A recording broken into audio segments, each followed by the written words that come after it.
Hello guys. हम लोग आगे फिजिक्स के पार्ट 3 में। तो आज हम लोग डिस्कशन करने वाले हैं फ्रिक्शन। फ्रिक्शन से शुरू करेंगे।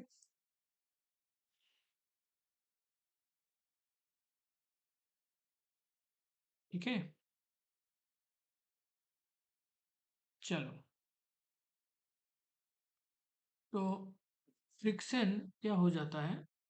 व्हेन ए बॉडी स्लाइड्स और रोल्स ओवर अनदर बॉडी और on a surface, then a force opposing the motion acts between those surface of the body which are in contact. This force is called force of friction. Whenever the surface of a body slides over the surface of another body, each body exerts a frictional force on the other, which is parallel to the surface in contact. ठीक है। Friction force जो है, मतलब जैसे मान लो कोई road के ऊपर कोई ट्रक चल रहा हो, तो ट्रक के जो व्हील है, व्हील भी फ्रिक्शन अप्लाई कर रहा है रोड पे, रोड भी फ्रिक्शन अप्लाई कर रहा है व्हील पे। और इसका डायरेक्शन होगा रोड के पैरेलल, रोड के पैरेलल। ठीक है। तो ये डायरेक्शन इंपॉर्टेंट है, डायरेक्शन से क्वेश्चन पूछ सकता है। whenever the surface of a body slides over the surface of another body, each body exerts frictional force on the other। ठीक है। each body, दोनों ही कर रहे हैं एक दूसरे को। ठीक है। which is parallel, ये इंपॉर्टेंट है। सरफेस ऑफ कांटेक्ट जो है उसका पैरेलल हो जाता है यहाँ पर। Friction is a self adjusting force, याद रखना चाहिए। ठीक है, याद रखना पड़ेगा इसको कि फ्रिक्शन जो है हमारा एक हो जाता है सेल्फ एडजस्टिंग फोर्स हो जाता है। एप्लीकेशंस ऑफ फ्रिक्शन हम देखेंगे। Walking is possible due to friction, है ना। अगर फ्रिक्शन नहीं रहता तो हम लोग चल ही नहीं पाते, सोचो। Walking is possible due to the presence of friction. We transfer the transfer of motion from one part of a machine to other part through belts is possible by friction. Brake works on the basis of friction. समझ रहे हो? तुम cycle चला रहे हो, जैसे ही तुम break लगाया तो ब्रेक शू क्या किया, व्हील के ऊपर बैठ गया। तो, तो क्या हुआ, ब्रेक शू और व्हील के बीच में फ्रिक्शन क्रिएट हुआ। तो उसी दौरान जाके स्पीड कम हो गई और गाड़ी रुक गया। तो यानी साइकिल रुक गया। ठीक है। तो फ्रिक्शन की वजह से ब्रेक काम करता है ना। और मोशन का ट्रांसफर जो है मशीन का एक पार्ट से दूसरे पार्ट को बेल के माध्यम से, ये भी फिक्सेड है, इसी वजह से हो रहा है। ठीक है, इतना समझ में आया? आगे बढ़े। वर्क पावर एनर्जी में चलते हैं। तो देखो, वर्क क्या हो जाता है, when a body is displaced by applying a force on it in the direction of applied force, then work is said to be done. ठीक है। मान लो यहाँ पर ये एक बॉक्स है ना। ये बॉक्स को तुम इधर से फोर्स लगा रहे हो, ये फोर्स इधर से अप्लाई हो रहा है इसके ऊपर। तो हम क्या बोलेंगे, तो इसकी वजह से ये क्या होगा, मान लो यहाँ से इस पोजीशन में था लेकिन इस पोजीशन में आ गया फोर्स के चक्कर में। तो ये हो जाता है क्या, डिस्प्लेसमेंट, है ना। ये पॉइंट ए में था ये बॉडी, और पॉइंट बी में आ गया due to applied force F. और ए और बी के बीच में डिस्टेंस को हम अगर डी मान लेंगे, तो work done is equal to F S, W is equal to F S. F यानी फोर्स, एस यानी डिस्प्लेसमेंट। ठीक है। तो इसको ए और बी का अंदर जो डिस्टेंस है इसको हम अगर एस मान लेंगे डिस्प्लेसमेंट, तो W is equal to F S हो जाता है। और जिस तरफ एफ काम किया है उसी तरफ वर्क डन हो गया। तो इसीलिए बोल रहा है, when a body is displaced by applying a force on it in the direction of applied force, work is said to be done। Work किस तरफ काम किया है, in the direction of applied force. So work हो जाएगा, work is equal to force cross displacement, यानी हम लोग आम भाषा में बोले W is equal to F ए से 9-10 में तुम लोग पढ़े होंगे, है ना। अच्छा, अब वर्क डन जो है ये स्केलर क्वांटिटी है, दिखाते हैं तुम लोगों को।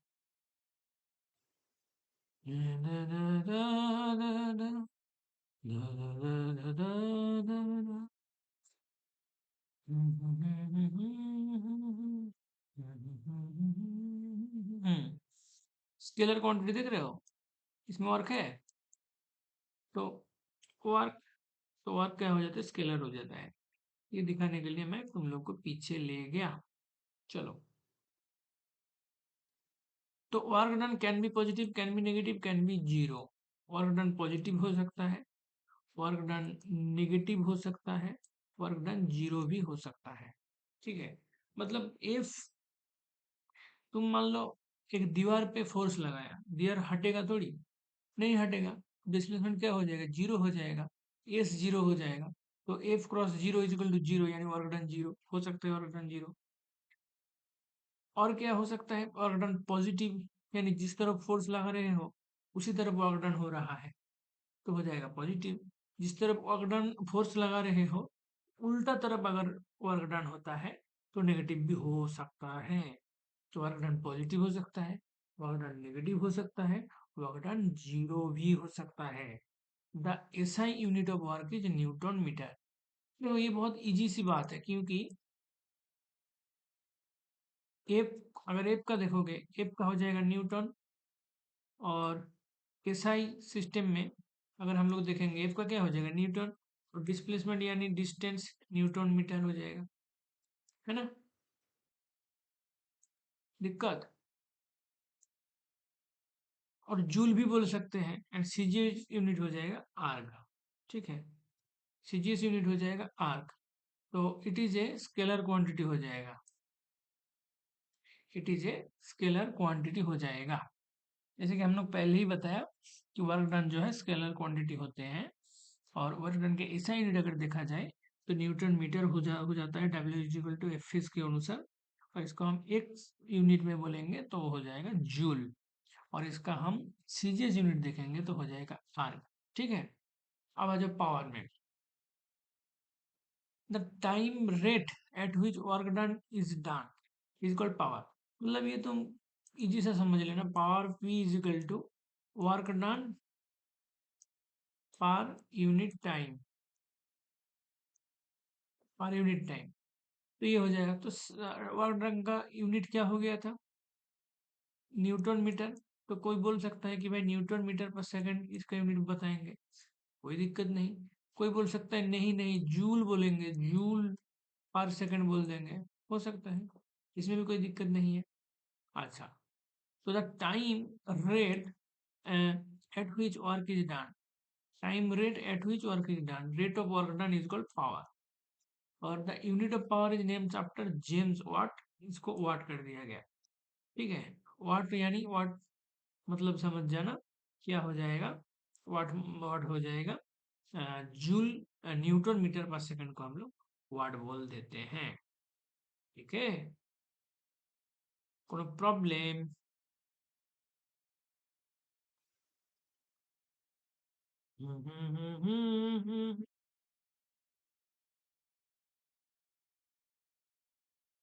व्हाट इज एक्चुअली,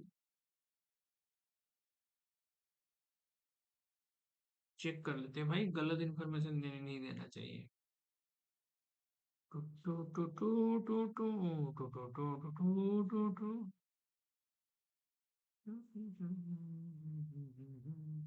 हाँ, 1 watt is equal to 1 joule per second. ठीक है, तो ये जो हम ऐसा यूनिट निकाले हैं, न्यूटन मीटर पर सेकंड, या तो इस न्यूटन मीटर पर सेकंड को जूल पर सेकंड बोल रहे हैं, तो ये दोनों को हम लोग ऐसे ना बोल के ये भी बोल सकते हैं कि ये हो जाएगा वाट। किसके नाम पे वाट हो गया, जेम्स वाट के नाम में हम लोग वाट कर दिए।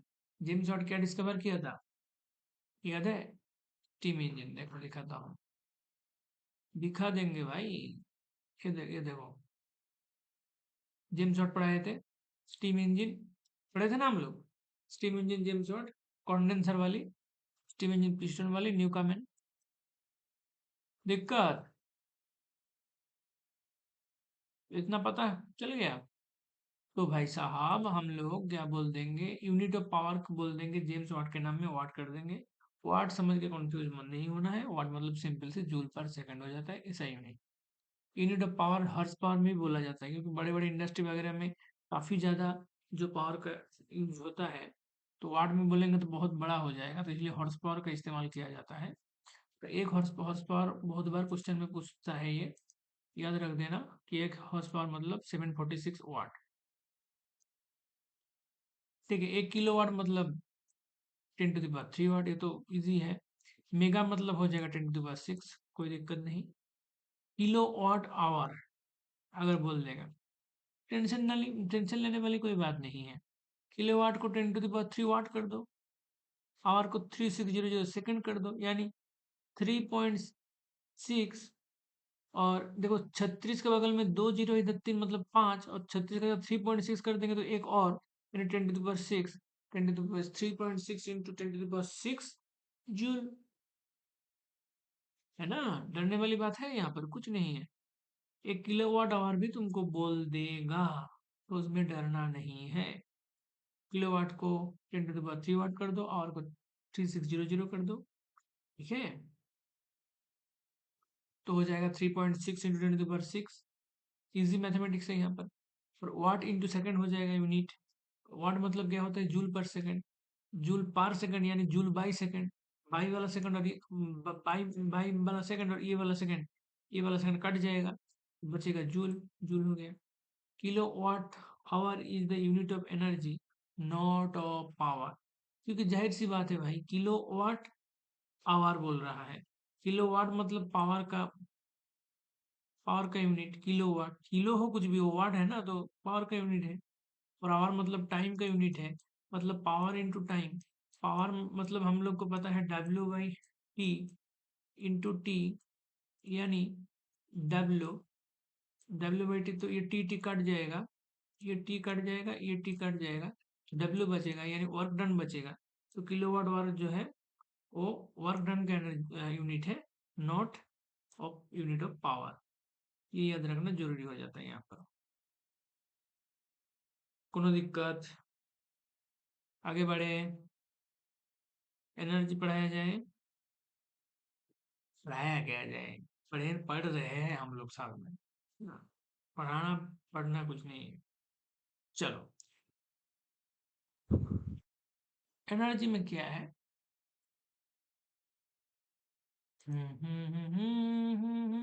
चलो, the capacity of doing work is called energy.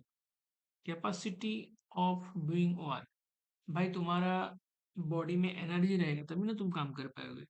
जो भाई साहब जिसके पास एनर्जी है नहीं, वो क्या काम करेगा, बैठा रहेगा, सोता रहेगा, पड़ा पड़ा रील्स देखेगा, और क्या करेगा, है ना। तो एनर्जी क्या हो जाता है, कैपेसिटी ऑफ डूइंग वर्क, इसका यूनिट हो जाएगा एनर्जी का जूल एसआई में, आर्क हो जाएगा सीजीएस में। हालांकि हम लोग सेम यूनिट देखे थे वर्क डन में भी, है ना। वर्क का जो एसआई यूनिट था क्या था, वर्क का जूल, और सीजीएस यूनिट वर्क का क्या था, आर्क। देखो सेम टू सेम एनर्जी में एसआई यूनिट हो रहा है जूल, और सीजीएस यूनिट हो रहा है, हाँ, आर्ग। ठीक है। A larger unit of joule is kilo joule, kilo joule मतलब 10⁻³ जूल, इतना तो सबको पता होगा। दिक्कत, चलो, work done against a force is storage energy, है ना। when a fast moving cricket ball hits a stationary wickets, then the wicket is thrown away, है ना। क्यों, ऐसा क्यों, क्योंकि विकेट विकेट थ्रोन अवे क्यों हो जाता है, विकेट पिटक क्यों जाते हैं, क्योंकि विकेट के अंदर क्या आ जाता है, एनर्जी आ जाते हैं। क्यों एनर्जी आ जाते हैं, क्योंकि एक फोर्स उसके ऊपर, बॉल, क्रिकेट बॉल के द्वारा विकेट के ऊपर एक फोर्स अप्लाइड होते हैं। तो वर्क डन